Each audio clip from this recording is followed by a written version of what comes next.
Welcome back to Non-Toxic Environments, everybody. This is Andy Pace, your host. This week we have actually a return guest coming to the show. Amanda was with us probably almost 2 years ago now, I think, talking about building biology and home inspections and what she does with her clients. And we thought it was a great time to bring her back to talk about a little more specifically about home inspections, understanding, what's happening in the real estate industry right now, and also what's happening around the world with mold problems. Mold problems seem to be the number one topic of all of my clients lately. And it makes sense because we now know that mold problems can lead to things like chemical sensitivity and other issues. So, anyway, we're going to talk about that today. Again, I apologize for my voice. We'll get through this today. Amanda, so great to have you on the show today. Thank you so much for having me. I'm very excited to be back, and I think these are good topics, and it's something that is not often covered when you're looking to buy a house. And so I think this is an important conversation to have. Fabulous. So, for those who did not see Amanda on the last show we had her on probably 2 years ago, tell us a little bit about what you do and your background and how you're helping folks. Yeah, so primarily I do home inspections in the Twin Cities. I live in Minnesota, and so I do a lot of buyers inspections for when we're looking for new homes, and we do sellers inspections when you're going to sell a home that's not necessarily as needed anymore. It used to be kind of a selling tool, and I also help people who need consultations done for like remodels or home projects where we look at just ways to make your home healthier. When we're walking through, I do mold inspections, radon testing, all of the environmental services that you can have for your home. I like to think of it as almost like a functional medicine doctor, but for your home, because we kind of look at everything together and how it works. And so I also do some things on a grander scale. Anything I can do virtually, I do virtually, but a lot is just here in the Twin Cities. Hmm. Wow, that covers an awful lot and so many things I want to talk about today. And let me start off with this. We were talking a little bit about this off the air. There has been, because of the real estate climate these days, and it's starting to slow down a little bit in this regard, but I still see it. Matter of fact, I heard it from a client again this morning. The only way they're able to get an accepted offer is if they were to waive the inspection. Um, I assume you share the exact same feeling we all do, which is don't do it. I mean, you're really asking for trouble. But is that something you are still seeing in the Twin Cities? And how do you how do you combat that with a realtor who's recommending this? Yeah, unfortunately, I do still see it a lot. It tends to ebb and flow a little with the market. So now we're coming into spring. There's kind of this demand, and we never have enough inventory in the Twin Cities. It's almost always there's more buyers than sellers. And so, yes, to have that competitive edge, there are a lot of real estate agents who will advise, we'll just don't make it contingent on an inspection or anything else, and your offer is going to be looked at or put at the top. And unfortunately, it puts the buyer at a disadvantage down the road. So yes, they may have gotten their dream home, but we don't know if that's really your dream home because we haven't gone through it with a fine-tooth comb. um, that being said, there are a group of realtors that still really think you really need an inspection. And where we've kind of met in the middle is we can offer almost what I like to call a walkthrough inspection. Mm. So I will meet you, and I know there are other inspectors that do this. I will meet you before you make an offer, and let's just go through what we can in an hour. You can get through a large part of a house in an hour. You're not going to get, the environmental testing done or the radon testing done, and you probably aren't going to get as good of a glimpse as if you did a full inspection, but at least you have more information before you put in your offer. And I have done some inspections like this where everything looks great and people are like, yep, I still want to put in my offer. And there have been a handful where we almost get halfway through and they go, you know what? I don't even need to see more. This is not the house for me, because we've found so many little things that are starting to add up dollar wise, or that need to be changed, for health purposes or things like that. So I feel like that's a good tool when you want that competitive edge, but you still want a professional to come through. I think best case is not waiving the inspection or the contingency period, because you can do so much and find out so much about a home in just a few days, that you're giving yourself. But it's an option if you're in a really tight market. So let me ask you then, is there still any liability uh, with the seller or the seller's realtor if there were to be something, for instance, like disclosure? You have to disclose if you had a mold problem or you remediated a mold problem. Mhm. But I would say 9 out of 10 times, if somebody dealt with mold in their house, they probably would just look the other way. They wouldn't say, it would say, "Oh boy, we didn't notice any mold," while they're crossing their fingers behind their back. Is there any recourse? Have you seen that this is starting to come back and to bite the sellers? I would say no, Hmm. um, only because there are so many buyers out there. It's like if my buyer that walks through the house, say we found mold, I mean, even if we were to say it to the seller, they still have a line of people waiting to buy this house. And so, unfortunately, this is why I think it's so important to have the visual mold inspection and to even maybe do some air testing. You can get those results back very quickly within a few hours if you need to. And so, it's a great option when you're buying a house to really, especially if you're someone who's sensitive, because we all have different levels of sensitivity based on what we've been exposed to before and our lifestyle and different, like autoimmune diseases.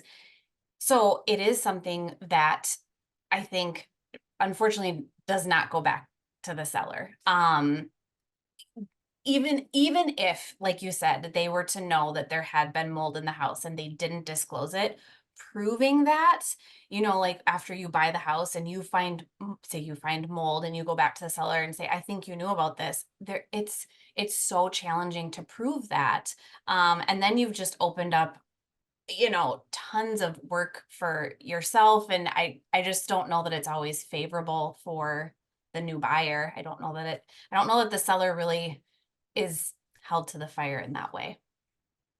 I think back to a client I've had over the last few years, and matter of fact, she and her husband have been on the show before, Ash and Sam Brockington, and they bought their dream home, and they actually had it inspected.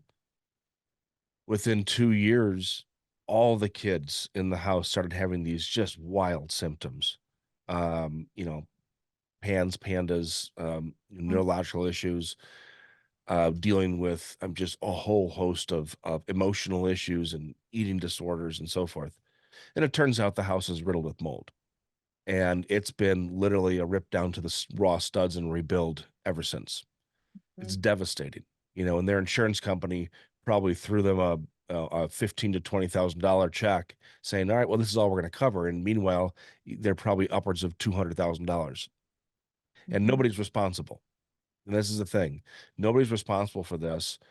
Um, Overall, we can look at it and say, well, the industry is responsible because we're still promoting the use of garbage materials and garbage building practices, but it doesn't help anybody to make those claims.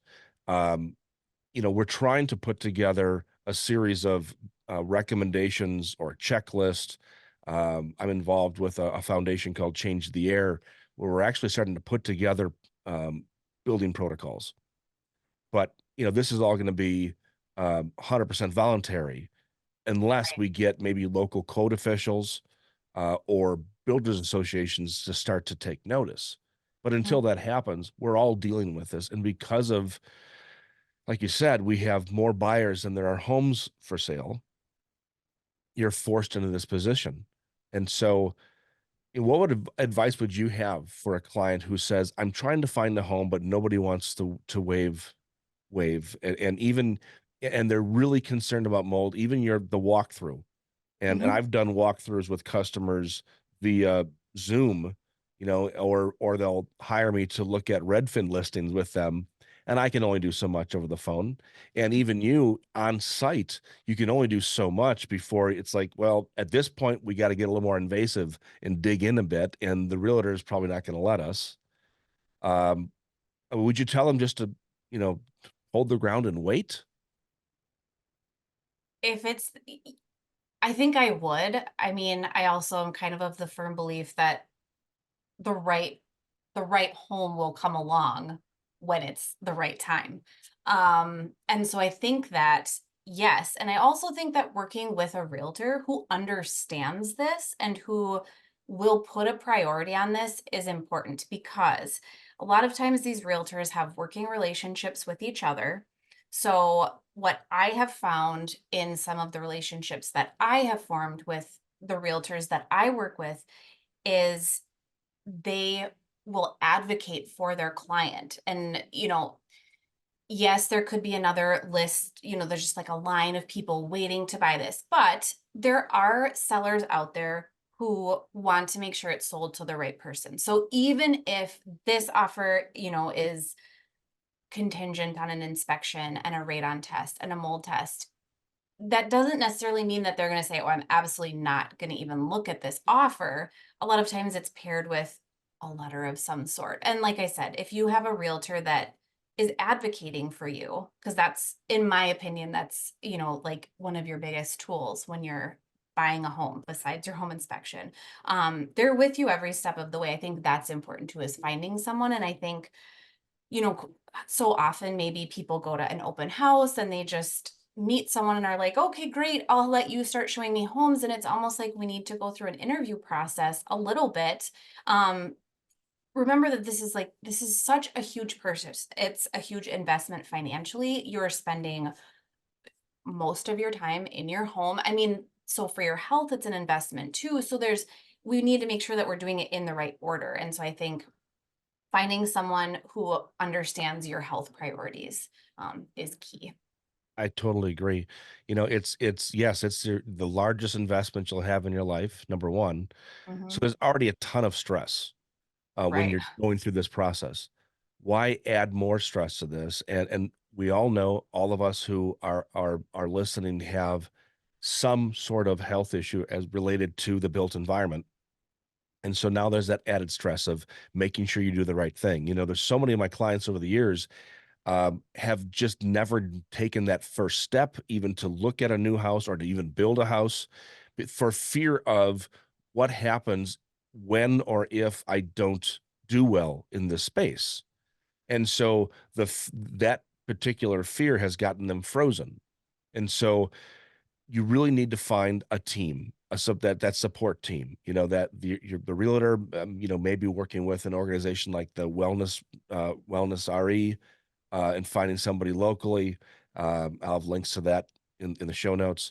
Working with Amanda to help with, again, going through these homes in that walkthrough. And again, it's a team event here. Mhm. Now, let's say you're one of the lucky ones, and you found the home and you put the offer in. That offer is contingent upon acceptance of the inspection. What you would do for a client is over and above what the typical home inspector would do. So kind of walk us through that. I mean, what you're looking for, the type of tests you're doing, what type of time frame you're looking at. Yeah. So, I mean, the great thing is with me, you can add on after we walk through, right? So if we walk through, and I always do a visual inspection specifically for mold, we're also looking, when you're walking through an older house, you're looking for signs of materials that contain asbestos. We're looking for peeling paint if it's an older home. We want to make sure that we're safe from lead. We're looking for lead pipes. It's not just about cosmetics. It's not just about, is it structurally sound? We need all of these things to be on our checklist. And so really I like to go through it in stages. So I love when a buyer will come with me and we get to walk through the whole house together. That's always my advice to everybody. If you can go for the whole inspection, not only will you be able to ask your inspector questions, but you can also be in that space for 2 to 3 hours. That's huge. I can't tell you how many times I I show up to an inspection and a buyer says, "Oh, I barely even remember what it looked like in here because we just flew through and made the offer." And so it's like, great, spend some time in here, like get to feel how this feels to your body. Do you smell anything musty when you go downstairs? Things like that. And so we do the visual inspection. We look at, a house is very much like our body in the sense that all of the components work together. So the exterior is, going to be something that will impact the moisture inside. Also the plumbing, so there's all of these things we have to look at to make sure that we don't have moisture intrusion in any way, shape, or form. In Minnesota, we have full basements. And so they can get very damp. That's usually where mold can really be an issue. We can open up the HVAC system and take a look in there and make sure that we're not seeing signs. If people have like a humidifier attached to it, let's really open it up and look inside the ductwork to make sure there's not a lot of dust, because then we know that all this moisture and all of the dust could be a recipe for disaster. Things like that. Where I'm really going through with a fine tooth comb without opening any walls up, but checking as much as we can, walking the roof if we can, looking for evidence that there's maybe been moisture in the home. And then from there, once we kind of have an idea of the home, is it very watertight? Do we see a lot of water, that may have come in over time? Then we could move on and say, you know what, mold testing would probably be really beneficial here. We can get a good feeling of what the spore count is. If, it's a clean environment, if it's not.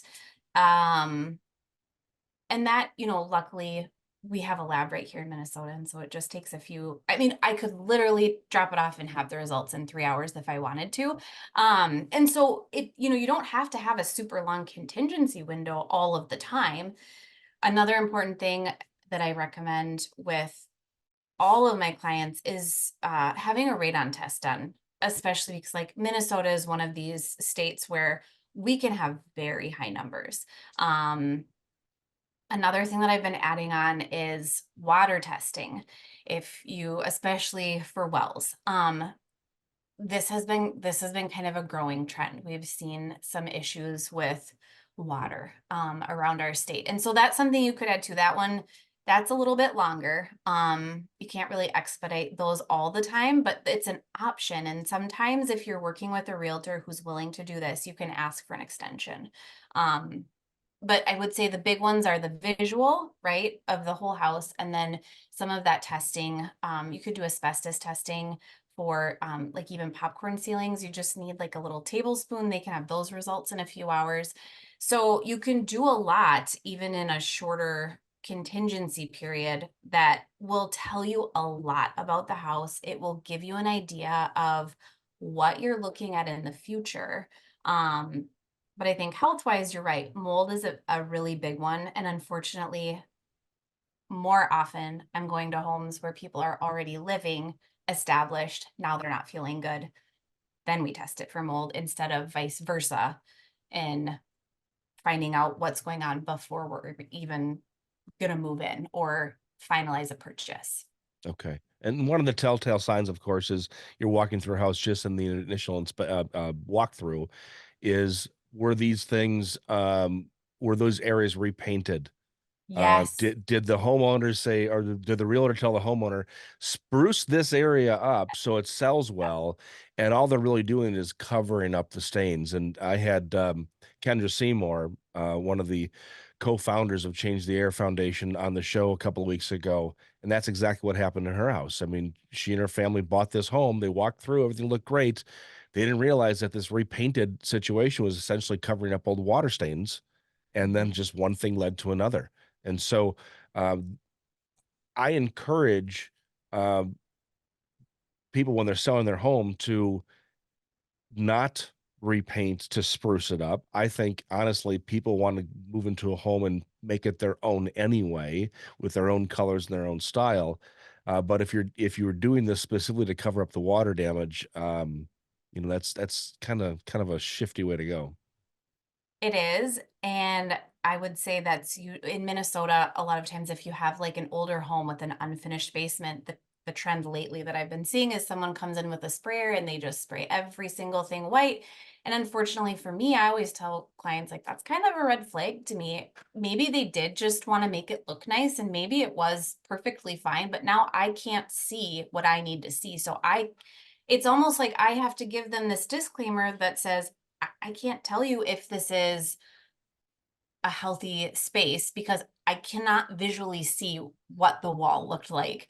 And so sometimes I actually will say, like, you can always go back and ask. Not that they would necessarily be truthful. We always run that risk, but I would say if you see something that is freshly painted and it's an entire space, an entire basement, yeah, that could be a red flag. So, question came up in the chat, and Mhm. this is actually something that I've dealt with myself over the years. There are areas in the country, areas in the world that you just have a larger percentage of renters, opposed to owners. And here in Wisconsin, and specifically Milwaukee County, it's the much higher prevalence of renters. So, have you been able to work with those trying to find a healthy rental space as well? I would say yes, it is definitely not as it's not as sought. I mean, people don't seek it out as much. I think a lot of people just assume if I'm renting, then I guess that's just what it is. And unfortunately, it is something where after they've been renting, they're looking for ways to get out. Right. Um, which in Minnesota, we're a very tenant friendly state. So if you have a mold test done, and if those mold spores come back high and there's certain mold spores, you can back out of your lease. And so that has been something that I have helped with when people move in and they're not feeling good. But you can certainly go into a space, and I guess this would be a good a good like way to test out your not test out, but see how this landlord or whoever owns it, management company, how they deal with this. So you could say, would you mind if I brought someone in just to do an air test? um Especially because in like places like Minneapolis or around campuses even, we have very old buildings that are just rented out. They've been renovated multiple times, things have been changed, not always for the better. And so there can be a lot of issues with high levels of moisture and mold in these homes in these older apartment buildings. So asking if you can do a mold test, I think that would be it's a great I mean, you're living in this space, even though you're not buying it, you're living there. And I do have a number of clients where their mold sensitivity started when they were younger, when they were renting, because they didn't know Right. that it was moldy. I mean, this isn't something that we're taught. This is, I mean, unfortunately, I think it's something that I wish people would go through like a course or a class before they go to buy a house or even move out on their own, really, because it's just not something that we're not taught this. And so we have to seek it out and learn it. And oftentimes, the reason we're seeking it out is because we don't feel good or because something has happened instead of being proactive. Well, I think it's the body is inundated with things all day long, toxins, fragrances, um, and then stress, of course. So when you are looking at buying a home or renting a space, a lot of times when you walk into that home or space just for that first initial walkthrough or inspection, it is um, common for us to not be in the present. It's common for us to be thinking of, all right, now as soon as I move in, I want to do this, I want to do that, I want to repaint this, or maybe I can move my furniture this way. We're always thinking of kind of the aesthetic. And so I imagine myself walking into a space and saying, all right, I'm just going to kind of shut my brain off and let me concentrate on how is the air quality affecting me? How does it feel What reactions am I getting in lieu of all the other stuff? Because it's just so easy to get distracted. Yeah, I mean, it is one of those things that it's like I don't know, it's like you can't see into the future. You Right. don't you you can't predict what's going to happen or how you're going to feel, and that's why the best we can do sometimes is the environmental testing to give us an idea of what's going on in the space. But to your point, you also kind of need to know a little bit about yourself and how you would feel, Right. and things that trigger you, because everybody is a little bit different, just like houses are different. We all have different sensitivities. Some of us are more sensitive to mold, some of us are more sensitive to electromagnetic fields that might be impacting us. And so having a professional, like you said it before, a team help you in this way, I think is the best thing you can do. And understanding too, specifically when we're talking about renting, that quite often we're dealing with a space that you don't have control of the HVAC directly. Mhm. And so you're kind of dealing with what everybody else is dealing with. And that actually might be a help if there's a way to maybe talk to some of the tenants to ask them, how has it been? How has the management been to work with? I think we did a show on this many years ago about, what to look for when you're renting. But again, I think for folks who might be trying to find a space, to maybe have them reach out to you to do, just a little bit of consultation on some of these things. Again, even to be able to walk through a space, with a cell phone on, FaceTime, when I've done that many times, and it's just enough sometimes to have somebody help you with that process and be able to pick up on things that you may not be able to sense because again, you're not in the moment and you're kind of looking too far ahead. A question came in about products to use on inside walls to prevent moisture and mold. And I guess, and let me set that up a little bit too, because um, I always ask the question, well, preventing moisture from coming through the wall, preventing moisture in the room for going into the wall, we kind of have to know what direction we're going with here. And then once we know that, do we really want to prevent the moisture from coming through, right? Sometimes we just want it to come right through because otherwise it just builds up mold behind. Mhm. Well, that's what I was gonna say. I mean, it really depends what you're trying to do. And to be quite honest, when we're talking about preventing mold or moisture rather in the space, really the best thing is to try to control your climate. And there's different habits that you can implement, and there's different, I mean, a lot of it is habit based, in my opinion. And so that's where I would start. If we're trying to prevent moisture coming through, I think, you got to think about, okay, why is it coming Why is through? it coming through? Where's the source? Right. And so then doing something to the wall, unfortunately, is probably just a band-aid fix, and could actually potentially make problems worse, or you could be introducing other toxins to your space. And so I think getting to the root, that being said, there are, like I said, we have full basements here. We have very humid summers. We we do recommend some sort of waterproofing on maybe foundation blocks, either exterior or interior. We do have to let it breathe a little bit.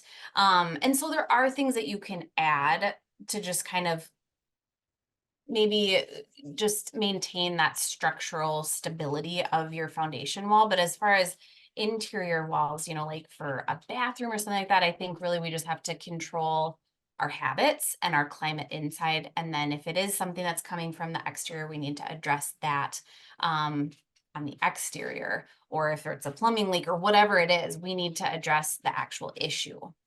Yeah, I agree with you 100%. I think that it's always a case of, all right, where's the moisture coming from? Can we stop the moisture? Let's say it's a basement wall. And I'm in Wisconsin, so yes, all the homes built here will have basements as well. First and foremost, it's when was the house built? If it was built 40 years ago, chances are they don't have vapor barriers underneath the slab. chances are there's probably not a good waterproof membrane on the Right. foundation walls.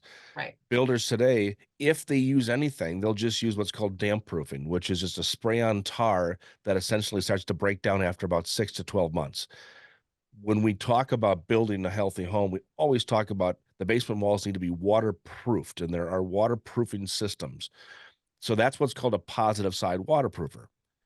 On the inside of the wall, if you have moisture coming through a block or a concrete wall and you don't have that waterproofer on the positive side, then you have to do what's called a negative side waterproofer. A negative side waterproofer is a product like Drylock, and Drylock is a paint. It's not very healthy, but it works.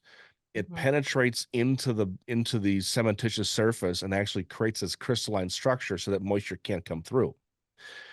Now, that all said, yeah, it keeps moisture, it keeps water from coming in, but it'll still allow vapor pressure to come in, moisture vapor.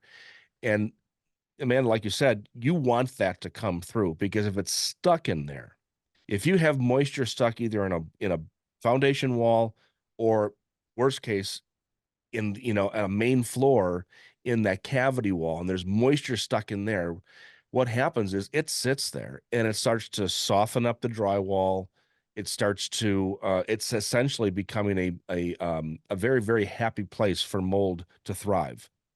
And so you're better off just allowing that to come through, just allowing that moisture to come through so that it what's called drying to the inside, then your HVAC system to take care of it. Now, lately, probably in the last year or so, um, especially for new construction, I've been recommending a paint called a mineral paint, made by a company called Keim in Germany. And mineral paints allow any moisture vapor that's in the wall cavity to come through the drywall, come through the paint, and it's perfectly fine. What happens if you use a regular latex paint is while they are breathable to a point within the first couple of years of applying, after the first few years, what happens is those acrylic molecules start to squish together like marshmallows, and you don't get it actually becomes a vapor barrier. And so if there's moisture in that cavity wall and it tries to come through, it hits the backside of the paint, stays in the drywall paper, and that's why you have mold. So we're now looking at doing the mineral paints on especially all those interior sides of the exterior framing walls, and other drywall areas, and then we still use the safe coat for everything else.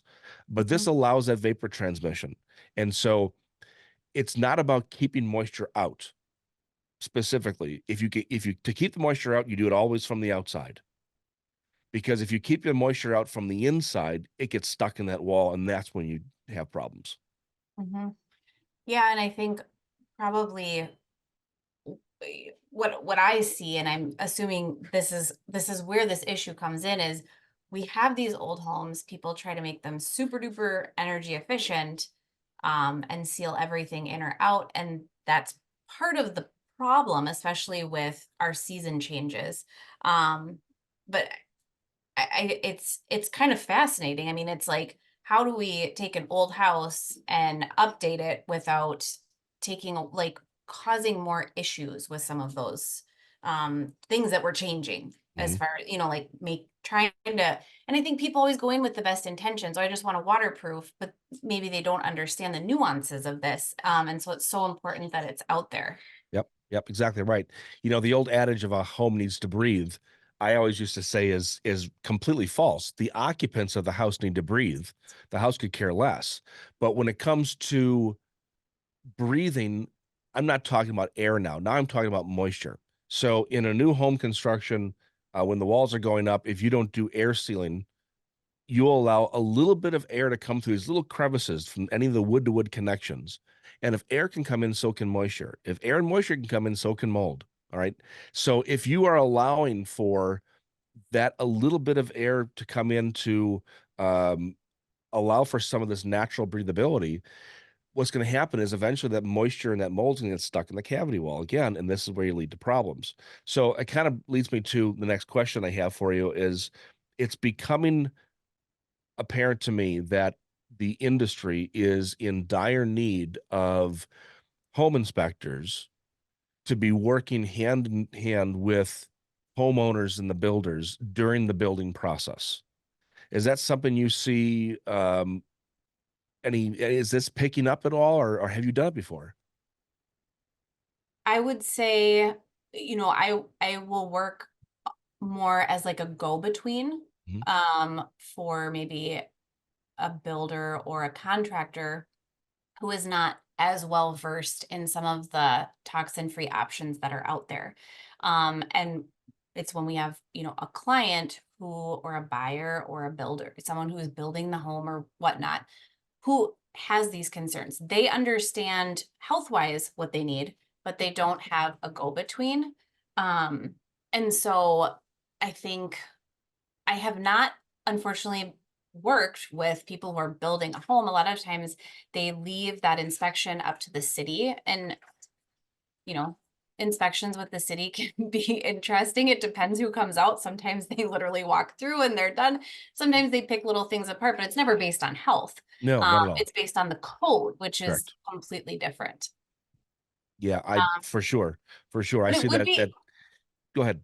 I was gonna say it would be an excellent opportunity, especially when you think of building a home and starting from a space where you have so much control. Because once you move into a home that's already built, there are a lot of things you don't have control over. And so being able to have someone come through and do these like checks and balances to make sure that this house is not going to have issues down the road. I mean, that's a great opportunity, and the amount of money that you would spend on that is well worth it for your health and your wellness down the road, and the health and wellness of the home, as well.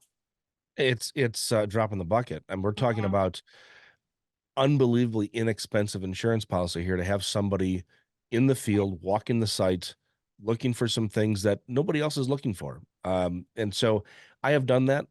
Just did it for a client in Arizona recently, and the house is, still in the framing stage. Gave me a great opportunity to look at some of these details that would normally be covered up by the time anybody got a chance to look at them. Sure. And it was really, really a great experience. I've done that with other clients as well. Matter of fact, I would love to do that with all of my clients that I work with, but it's just not physically possible. And so I will Right. be obviously working with people like Amanda to be eyes and ears in the field, because I really think this is the wave of the future when it comes to working with somebody who understands wellness real estate, who understands healthy home inspections. I know you got, I think most or all of your certifications through Internachi, and the great organization. They have, great programs.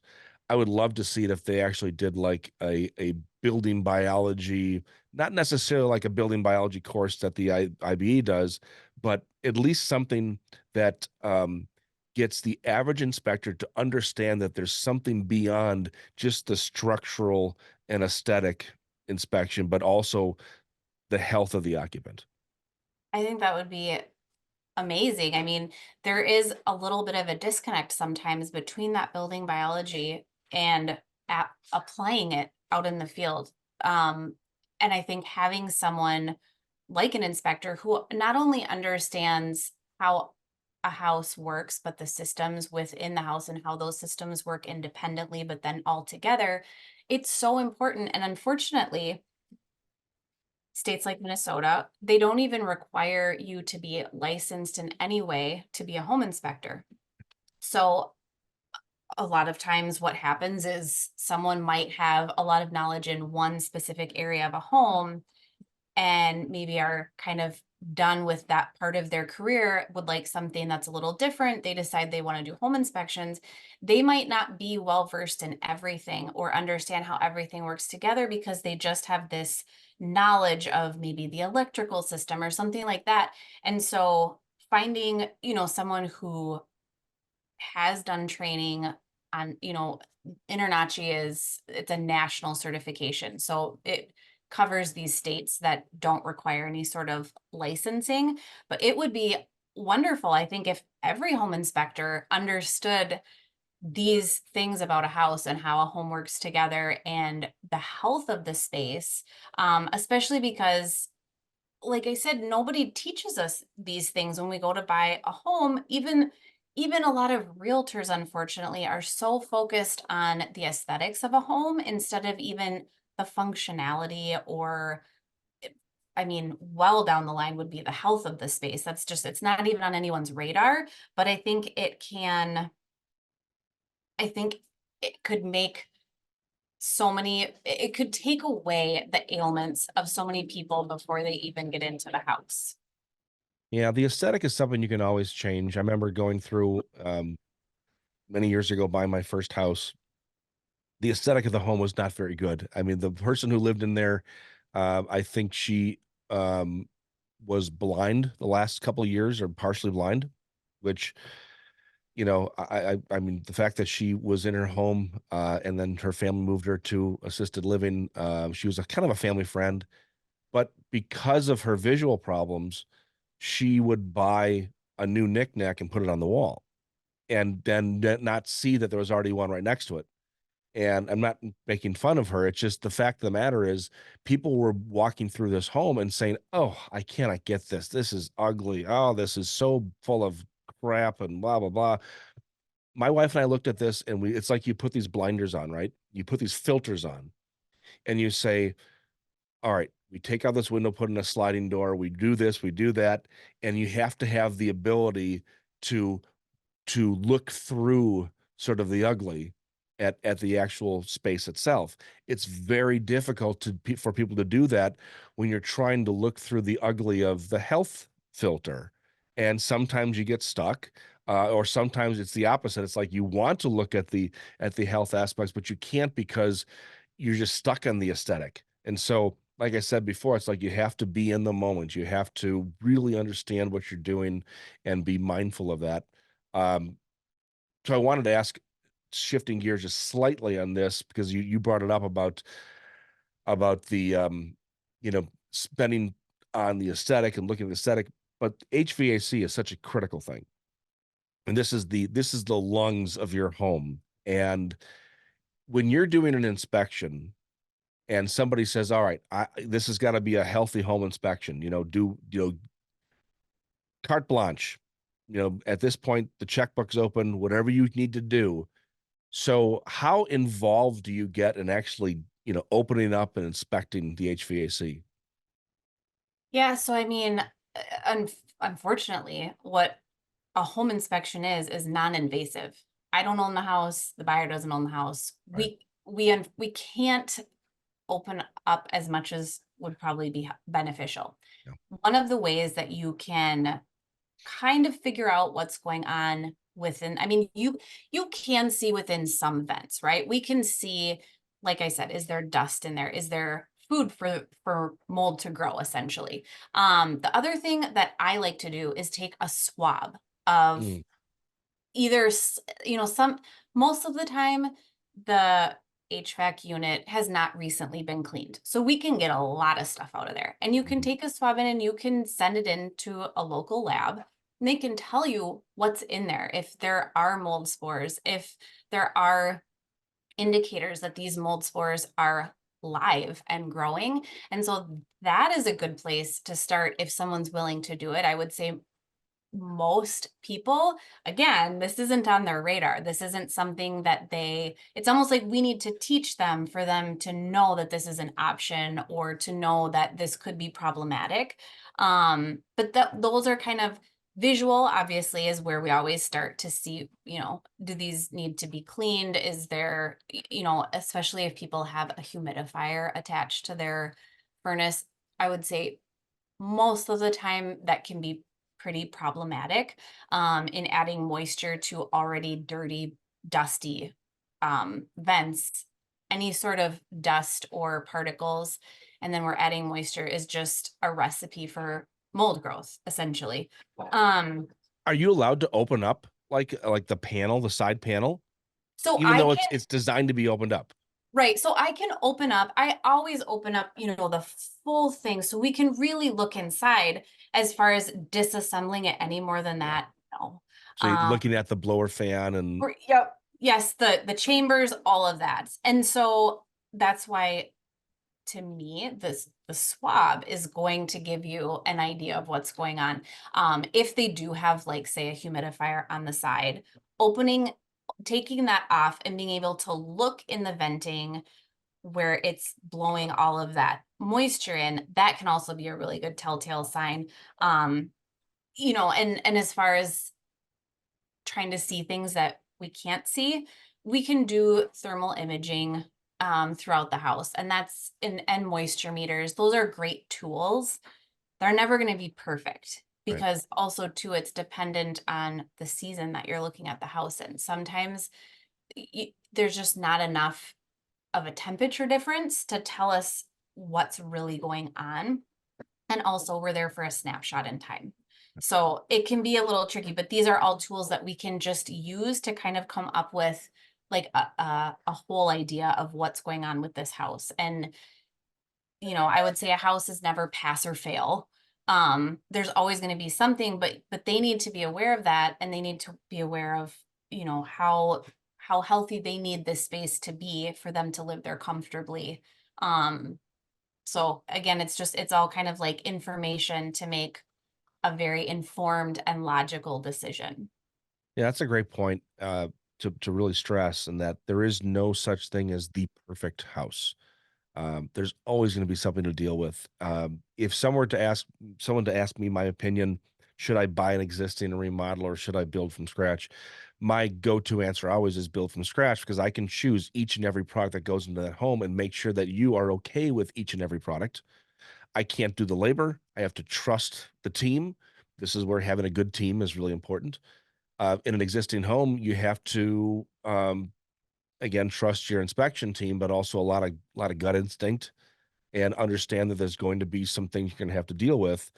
I do recall that years ago in selling a commercial property, um, it was the buyer put as a contingency in their offer that they wanted to have an HVAC company come in and inspect the equipment on top of the building.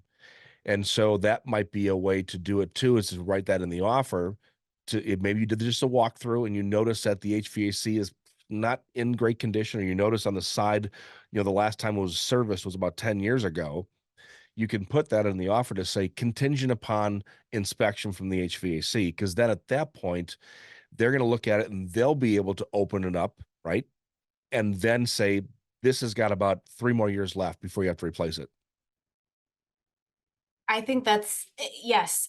And that's kind of the benefit of having a real estate agent to who understands these things and who can advocate for you and ask for, hey, we also want to do this. And a lot of times I think once they have accepted an offer, usually I have found sellers are pretty willing to let you come in and look at things. They want the sale to go through as much as you do because it's a headache to have to find someone new, accept a Right. new offer, get another inspection. And And so they probably have plans already for when they're going to move or so forth.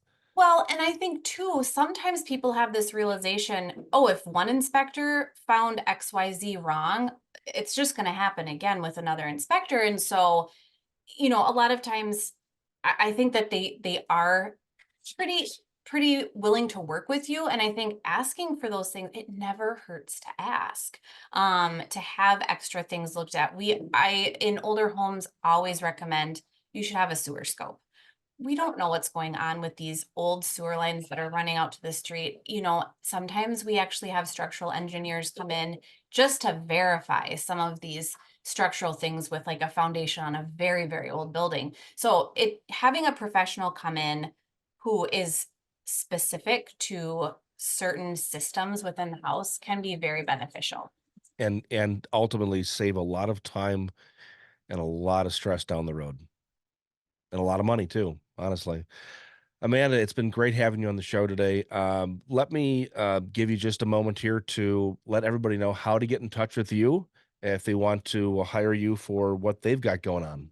Yes, and I always welcome, if you have a question or anything to please reach out. I'm more than willing to help or at least point you in the right direction. My website is a great place to start. It's healthyhouseontheblock.com. And I have all of my contact information there. I do a lot on Instagram and I do a lot on YouTube, and it's Healthy House on the Block in both of those places. Fantastic. Thank you so much for taking time Thank you, today. Andy. Yes, it's always fun conversations to have. I appreciate your insight and all of the things that I learned from you too. Well, I appreciate your commitment to what you're doing here because it's so very important and so very needed in our industry. So thank you. All right, folks. Thank you for watching the live stream again this week. This is our last live stream of this sort of segment of the season. And so we're going to take a few weeks off, regroup a little bit. Hopefully by then my voice will be back, and we'll be back again with another probably 8 to 10 episodes for the next small season of non-toxic environments. Thank you all for coming, and we hope to see you back then soon. Goodbye.